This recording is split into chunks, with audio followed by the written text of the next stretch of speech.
एक गांव में पृथ्वी सिंह नाम के एक जमींदार थे। पृथ्वी सिंह काफ़ी पैसे वाले थे। उनकी दो बेटियां रचना और पुष्पा थी।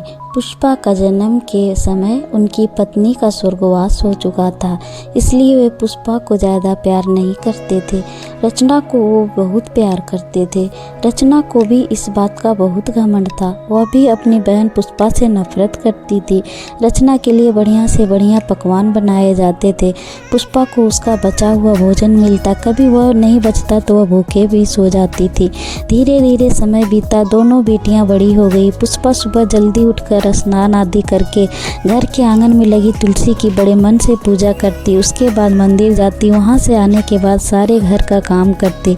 रचना देर से उठती और स्नान आदि करके घूमने चली जाती। एक दिन पुष्पा ने रचना से कहा, बहन हमारी माँ नहीं है, मैंने तो तुलसी माँ को ही अपनी माँ मान लिया है। जब मैं सुबह इनकी पूजा करती हूँ तो मुझे इनमें माँ की छवि दिखाई देती है। तुम भी सुबह माँ तुलसी की पूजा किया करो और मेरे साथ मंदिर चला करो। रचना ने कहा, मैं किसी पेड़ को अपनी माँ नहीं मान सकती। तुझे जो करना है वो कर, मुझे किसी भी चीज़ की ज़रूरत नहीं जो मैं पूजा पाठ करूँ। यह कहकर गोवा घूमने चली गई। कुछ दिन बाद पृथ्वी सिंह एक बहुत अमीर खानदान में लड़का देखकर रचना का विवाह तय कर दिया। रचना बहुत खुश थी। उसने पुष्पा से कहा, देखा मेरा विवाह भी अच्छी जगह हो रहा है, अब मैं पूरी ज़िंदगी मज़े करूँगी। बिना पूजा पाठ किए मुझे सब मिल गया। पुष्पा ने कहा, बहन तुम मानो या ना मानो, यह सब तुलसी मैया की कृपा है। जिस घर में के आंगन में तुलसी मैया का पौधा रहता है और उनकी पूजा होती है, उस घर में कभी कुछ अशुभ नहीं हो सकता। रचना ने कहा, ये सब किस्मत से मिलता है। तुझे बचपन से आज तक तुलसी मैया की पूजा की, पर तुझे हमेशा पुराने कपड़े और जूठन ही खाने को मिली। मुझे बिना कुछ किए सारे सुख मिले।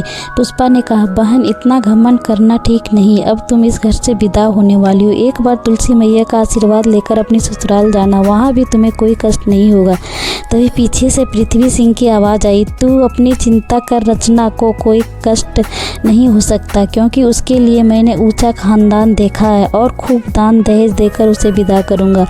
इन सब में तुलसी मैया का पूजा पाठ से कोई फर्क नहीं पड़ता। तब पुष्पा ने कहा, पिताजी भगवान के मर्जी के बिना एक पत्ता भी नहीं हिल सकता, यह सब भगवान की कृपा है। पृथ्वी सिंह ने गुस्से में कहा, ठीक है, मैं तेरा विवाह किसी गरीब घर में कर दूंगा, फिर देखता हूँ तेरी पूजा पाठ कैसे काम आती है।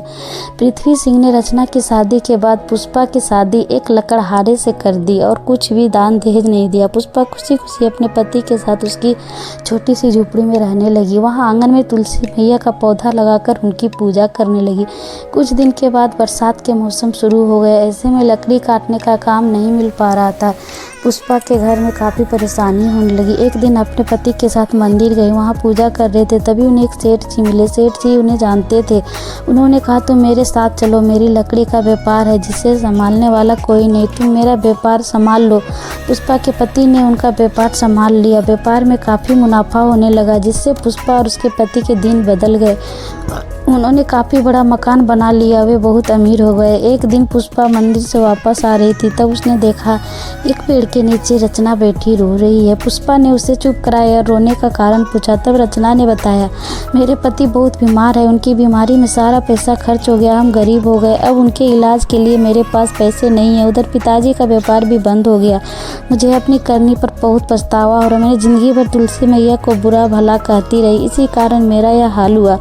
और तुम्हारे जाने के बाद पिताजी के आंगन में लगी तुलसी की देखभाल नहीं की, जिससे वह सूख गया। उसके कारण घर की सुख समृद्धि भी चली गई।